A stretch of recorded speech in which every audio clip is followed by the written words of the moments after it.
ഈശോയിൽ ഏറ്റവും പ്രിയ സഹോദരങ്ങളെ, പരിശുദ്ധാത്മാവിൻ്റെ മഹാതിരുനാൾ മഹോത്സവത്തിന് ഒരുക്കമായിട്ടുള്ള ദൈവരാജ്യ അനുഭവ ധ്യാനത്തിൻ്റെ 37-ാം ദിവസത്തിലേക്ക് നാം ഇന്ന് പ്രവേശിച്ചിരിക്കുകയാണ്.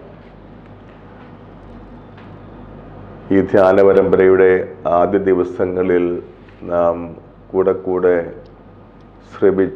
ശ്രദ്ധിച്ച ഒരു വചനം അപ്പോസ്തല പ്രവൃത്തി 1-ാം അധ്യായത്തിൻ്റെ 3-ാമത്തെ വാക്യമാണ്. അപ്പോസ്തല പ്രവൃത്തി 1-ാം അധ്യായം 3-ാമത്തെ വാക്യം: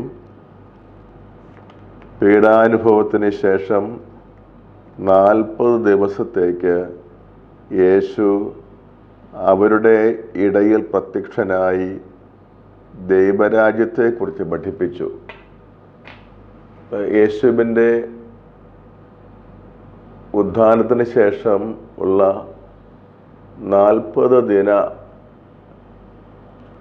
കാലയളവിൽ അവിടുന്ന് ശിഷ്യന്മാരെ ദൈവരാജ്യത്തെ പറ്റി പഠിപ്പിച്ചു എന്നാണ് നമ്മൾ മനസ്സിലാക്കുന്നത്.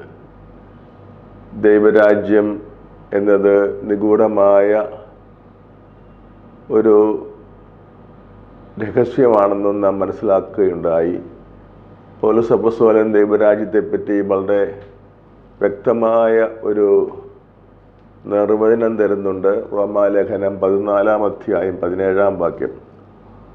റോമ 14:17: ദൈവരാജ്യം എന്നാൽ ഭക്ഷണവും പാനീയവും അല്ല, പ്രത്യുത നീതിയും സമാധാനവും പരിശുദ്ധാത്മാവിലുള്ള സന്തോഷവുമാണ്.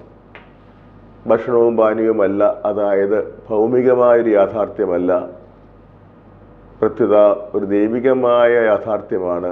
പ്രത്യേകിച്ച് പരിശുദ്ധാത്മാവിലുള്ള സന്തോഷം. അപ്പോൾ പരിശുദ്ധാത്മാവിലുള്ള ജീവിതത്തെപ്പറ്റിയും സന്തോഷത്തെപ്പറ്റിയും ആണ് ഈശോ പഠിപ്പിച്ചിരുന്നതെന്ന് നമുക്ക് മനസ്സിലാക്കിയെടുക്കാൻ സാധിക്കും. എന്നാൽ ഇന്നത്തെ ധ്യാന ചിന്തയായി നമ്മൾ എടുക്കുന്നത് പരിശുദ്ധാത്മാവിനെ പറ്റി തന്നെയാണ്. നമ്മുടെ വിശ്വാസത്തിൻ്റെ ഒരു പ്രമുഖമായ രഹസ്യമാണ് പരിശുദ്ധാത്മാവിലുള്ള വിശ്വാസം. ക്രൈസ്തവ വിശ്വാസ പ്രമാണത്തിൽ 3 പ്രധാന ഭാഗങ്ങളാണുള്ളത്: പിതാവായ ദൈവത്തിലുള്ള വിശ്വാസം, പുത്രനായ ദൈവത്തിലുള്ള വിശ്വാസം, പരിശുദ്ധാത്മാവായ ദൈവത്തിലുള്ള വിശ്വാസം. പരിശുദ്ധാത്മാവിനെ പറ്റിയുള്ള ക്രൈസ്തവ വിശ്വാസത്തിൻ്റെ പ്രധാനമായ അറിവ് പരിശുദ്ധാത്മാവ് പരിശുദ്ധ ത്രിത്വത്തിൽ ഒരുവൻ ആണ് എന്നതത്രേ. പരിശുദ്ധ ത്രിത്വത്തിൽ ഒരുവനാണ് പരിശുദ്ധാത്മാവ്. അതായത് ദൈവം ത്രിത്വമാണ്. ദൈവം പിതാവാണ്, പുത്രനാണ്, പരിശുദ്ധാത്മാവാണ്. പരിശുദ്ധ ത്രിത്വത്തിൽ ഒരുവനാണ് പരിശുദ്ധാത്മാവ് എന്ന് പറയുമ്പോൾ നാം വേഗത്തിൽ മനസ്സിലാക്കും പരിശുദ്ധാത്മാവ് ദൈവമാണ്. വീണ്ടും നമ്മൾ മനസ്സിലാക്കുകയാണ് പരിശുദ്ധാത്മാവ് 3 ദൈവിക ആളുകളിൽ ഒരുവനാണ്. പിതാവിനെയും പുത്രനെയും പോലെ മൂന്നാമതൊരു വ്യക്തി, പിതാവിൽ നിന്നും പുത്രനിൽ നിന്നും വ്യതിരിക്തനായ മറ്റൊരു ദൈവിക ആളാണ് പരിശുദ്ധാത്മാവ്. പിതാവിനെ പോലെയും പുത്രനെ പോലെയും വ്യക്തിത്വമുള്ള മൂന്നാമതൊരു ദൈവിക വ്യക്തിയാണ് പരിശുദ്ധാത്മാവ്. പരിശുദ്ധാത്മാവിനെ പിതാവിനെയും പുത്രനെയും പോലെ ഒരു വ്യക്തിയായി സഭ മനസ്സിലാക്കുമ്പോൾ നമുക്ക് സ്നേഹബന്ധത്തിൽ ഏർപ്പെടാൻ കഴിവുള്ള ഒരാളാണ് പരിശുദ്ധാത്മാവെന്ന് നമുക്ക് മനസ്സിലാക്കാൻ പറ്റും. പരിശുദ്ധാത്മാവിനെ നമുക്ക് അടുത്തറിയാൻ സാധിക്കും. ഈശോ തന്നെ യോഹന്നാന്റെ സുവിശേഷം 14-ാം അധ്യായത്തിൽ പ്രത്യേകമായി പറയുന്നുണ്ട്, ലോകത്തിന് ഈ സത്യാത്മാവിനെ സ്വീകരിക്കാൻ സാധ്യമല്ല, കാരണം അത് അവനെ അറിയുന്നില്ല. നിങ്ങൾ അവനെ അറിയുന്നു, അവൻ നിങ്ങളോട് ഒത്ത് വസിക്കുകയും ചെയ്യുന്നു. പരിശുദ്ധാത്മാവിനെ നമുക്ക് അടുത്ത് അറിയാൻ സാധിക്കും, കാരണം അവിടുന്ന് ഒരു വ്യക്തിയാണ്. അതുപോലെ തന്നെ പരിശുദ്ധാത്മാവിനെ നമുക്ക് ഗാഢമായി സ്നേഹിക്കാൻ സാധിക്കും, കാരണം അവിടുന്ന് നമ്മോട് വ്യക്തിബന്ധം പുലർത്താൻ കഴിയുന്നവരായ ഒരു വ്യക്തിയാണ്. പിതാവിനെ സ്നേഹിക്കുന്നത് പോലെ, പുത്രനായ യേശുവിനെ സ്നേഹിക്കുന്നത് പോലെ പരിശുദ്ധാത്മാവിനെയും നമുക്ക് സ്നേഹിക്കാനാവും.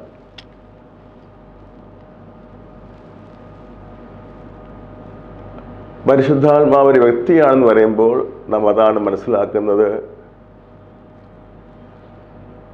പിതാവിനോടും പുത്രനോടും നമുക്ക് സ്നേഹബന്ധം പുലർത്താൻ സാധിക്കുന്നത് പോലെ പരിശുദ്ധാത്മാവാകുന്ന ത്രിത്വത്തിലെ മൂന്നാമത്തെ ആളിനോടും നമുക്ക് ഗാഢമായ ഒരു സ്നേഹബന്ധം പുലർത്താനായിട്ട് കഴിയും. അതിന് മറുവശം എന്താണ്?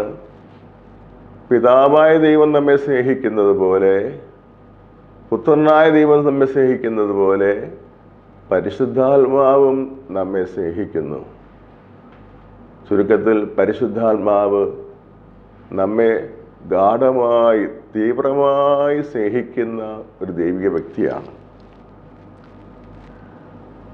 മാത്രമല്ല, പരിശുദ്ധാത്മാവ് പിതാവിൻ്റെയും പുത്രൻ്റെയും സ്നേഹമാണല്ലോ.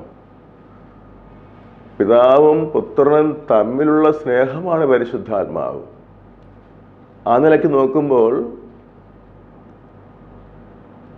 സ്നേഹത്തിൻ്റെ പൂർണ്ണതയാണ് പരിശുദ്ധാത്മാവ്. അതെ, നമ്മെ പൂർണ്ണതയുള്ള സ്നേഹത്താൽ സ്നേഹിക്കുന്ന വ്യക്തിയാണ് പരിശുദ്ധാത്മാവ്. അവിടുന്ന് സ്നേഹത്തിൻ്റെ പൂർണ്ണതയാണ്, സമഗ്രതയാണ്. പിതാവും പുത്രനും തമ്മിലുള്ള സ്നേഹമാണ് പരിശുദ്ധാത്മാവ് എന്ന് പറയുമ്പോഴും വാക്കുകളിൽ വിവരിക്കാനാവാത്ത, ചിന്ത കൊണ്ട് ഗ്രഹിക്കാനാവാത്ത അത്ര മഹാസ്നേഹമാണ് അവിടുന്ന് എന്ന അർത്ഥം വരും. എൻ്റെ പിതാവും ദൈവമാണ്, പുത്രൻ ദൈവമാണ്. ഇവ തമ്മിലുള്ള സ്നേഹം എത്രയോ അധികം പൂർണ്ണതയുള്ളതായിരിക്കും. ആ സ്നേഹമാണ് പരിശുദ്ധാത്മാവ്. ഈ പരിശുദ്ധാത്മാവിലൂടെയാണ് റോമ 5-ാം അധ്യായം 5-ാം വാക്യത്തിൽ അപ്പോസ്തലൻ പഠിപ്പിക്കുന്ന പോലെ ദൈവത്തിൻ്റെ സ്നേഹം പരിശുദ്ധാത്മാവിലൂടെ നമ്മുടെ ഹൃദയങ്ങളിലേക്ക് ചൊരിയപ്പെട്ടിരിക്കുന്നു. അപ്പോൾ പരിശുദ്ധാത്മാവ് ഒരു മാധ്യമമാണ്, ഒരു മീഡിയമാണ്. നമ്മുടെ ഹൃദയങ്ങളിലേക്ക് ദൈവത്തിൻ്റെ സ്നേഹം ചൊരിഞ്ഞിടാനുള്ള ഒരു ഉപകരണം അല്ലെങ്കിൽ ഒരു മാധ്യമമാണ് പരിശുദ്ധാത്മാവാകുന്ന മൂന്നാമത്തെ ദൈവിക വ്യക്തി. പരിശുദ്ധാത്മാവിനെ അതുകൊണ്ട് ദൈവത്തിൻ്റെ സ്നേഹമായി പൗലോസ് അപ്പോസ്തലൻ അവതരിപ്പിക്കുകയാണ്. ദൈവം സ്നേഹമാകുന്നു, ദൈവം അരൂപിയാകുന്നു. യോഹന്നാൻ 4:23 നമ്മൾ വായിക്കും, ദൈവം അരൂപിയാകുന്നുവെന്ന്. 1 യോഹന്നാൻ 4:8 നമ്മൾ വായിക്കും, ദൈവം സ്നേഹമാകുന്നു. രണ്ടും ഒന്നാണ്. ദൈവം സ്നേഹമാകുന്നു, ദൈവം അരൂപിയാകുന്നു. ദൈവത്തിൻ്റെ ആ യഥാർത്ഥ മുഖം പരിശുദ്ധാത്മാവിലൂടെ നമുക്ക് വെളിപ്പെടുന്ന ദൈവത്തിൻ്റെ തനിമയാർന്ന, പൂർണ്ണതയുള്ള, സമഗ്രതയാർന്ന ദൈവത്തിൻ്റെ സ്നേഹം തന്നെയാണ്. ഈ സ്നേഹത്തിൻ്റെ ഒരു പ്രത്യേകതയാണല്ലോ ഒരുമിച്ചായിരിക്കുക, അടുത്തായിരിക്കുക, കൂടെയായിരിക്കുക. പരിശുദ്ധാത്മാവിനെ പറ്റിയുള്ള യേശുവിൻ്റെ പ്രബോധനത്തിൽ യോഹന്നാൻ 14:16 നമ്മളിങ്ങനെയാണ് വായിക്കുന്നത്, ഞാൻ എൻ്റെ പിതാവിനോട് അപേക്ഷിക്കുകയും എന്നേക്കും നിങ്ങളോട് കൂടെ ആയിരിക്കാൻ മറ്റൊരു സഹായകനെ അഥവാ ആശ്വാസകനെ അവിടുന്ന് നിങ്ങൾക്ക് തരികയും ചെയ്യും. സ്നേഹത്തിൻ്റെ ഒരു പ്രത്യക്ഷ ലക്ഷണമാണ് സ്നേഹത്താൽ അകന്നു പോകാൻ സാധിക്കാത്തൊരവസ്ഥ. സ്നേഹത്തിൻ്റെ ആധിക്യം മൂലം അകന്നിരിക്കാൻ പറ്റാത്തൊരവസ്ഥ, കൂടെ തന്നെ ആയിരിക്കുന്ന അവസ്ഥ. പരിശുദ്ധാത്മാവ് എപ്പോഴും കൂടെയായിരിക്കുന്നവനെന്നാണ് ഈശോ വിശേഷിപ്പിക്കുന്നത്.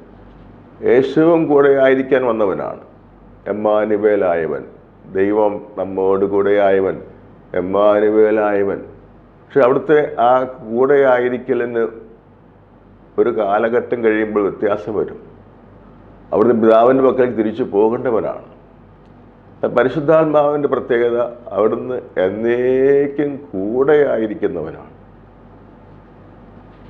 ദൈവത്തിൻ്റെ ആ അനന്തമായ സ്നേഹത്തിൻ്റെ പ്രകാശമാണ് പരിശുദ്ധാത്മാവെന്ന് പറയുമ്പോൾ ഒരുമിച്ച് ചിന്തിക്കുമ്പോൾ എത്രയോ അർത്ഥവത്താണ്. പരിശുദ്ധാത്മാവ് നമ്മൾ ഒട്ടുമിക്കലും വിട്ടുപിരിയുന്നില്ല, എപ്പോഴും കൂടെയായിരിക്കാൻ തക്കവിധം അവിടുന്ന് സ്നേഹത്തിൻ്റെ പൂർണ്ണത തന്നെയാണ്. പരിശുദ്ധാത്മാവിൻ്റെ ഈ പ്രത്യേകത പൗലോസ് അപ്പോസ്തലൻ കൊരിന്തോസ്യർക്ക് എഴുതിയ 2-ാമത്തെ ലേഖനത്തിൻ്റെ അവസാനത്തെ വാക്യത്തിൽ പറയുന്നുണ്ട്, നമ്മുടെ കർത്താവായ യേശുക്രിസ്തുവിൻ്റെ കൃപയും പിതാവായ ദൈവത്തിൻ്റെ സ്നേഹവും പരിശുദ്ധാത്മാവിൻ്റെ സംസർഗവും കൊമ്യൂണിയൻ സഹവാസവും നിങ്ങളോടുകൂടി ഉണ്ടായിരിക്കട്ടെ. പരിശുദ്ധാത്മാവിനെ അപ്പോസ്തലനോട് വിശേഷിപ്പിക്കുന്നത് സഹവാസിയായിട്ടാണ്. സഹവാസി, കൂടെ വസിക്കുന്നവൻ, അല്ലെങ്കിൽ ഉള്ളിലായിരിക്കുന്നവൻ, ഒന്നായിരിക്കുന്നവൻ, വേർതിരിക്കാനാവാത്ത വിധം ലയിച്ചു ചേർന്നവൻ, മാറ്റാൻ പറ്റാത്തവൻ, ഒന്നായിപ്പോയവൻ. പരിശുദ്ധാത്മാവിൻ്റെ ഈ സവിശേഷതകളെല്ലാം ഇങ്ങനെ ഒന്നൊന്നായി നമ്മൾ ധ്യാനിക്കുമ്പോൾ നമുക്ക് മനസ്സിലാകുന്നൊരു കാര്യം, നമ്മോട് ഏറ്റവും അധികം ബന്ധപ്പെട്ടവനാണ് പരിശുദ്ധാത്മാവെന്നാണ്. പിതാവും പുത്രനും പരിശുദ്ധാത്മാവും നമ്മൾ വസിക്കുന്നു എന്ന് പറയുമ്പോൾ, പിതാവ് നമ്മളോട് ബന്ധമുണ്ട്, മകനെന്ന നിലയ്ക്ക് മകളെന്ന നിലയ്ക്ക് എന്നെ സ്നേഹിക്കുന്നവൻ. പുത്രൻ എന്നോട് ബന്ധമുണ്ട്, എന്നെ വീണ്ടെടുക്കാൻ വേണ്ടി സ്വന്തം ജീവൻ തന്നവൻ എന്ന നിലയ്ക്ക്. അതിനേക്കാളുള്ള ഉപരിയായി പരിശുദ്ധാത്മാവിനോടുള്ള സ്നേഹബന്ധം എന്താണ്? എന്നിൽ തന്നെ കുടികൊള്ളുന്നവൻ, എന്നിൽ തന്നെ ആയിരിക്കുന്നവൻ, എന്നെ ഒരിക്കലും വിട്ടുപിരിയാത്തവൻ, എന്നിൽ നിന്ന് മാറി നിൽക്കാൻ സാധിക്കാത്തവൻ, എന്നോടൊത്ത് എൻ്റെ ഉള്ളിൽ എന്നിൽ ലയിച്ചിരിക്കുന്നവൻ.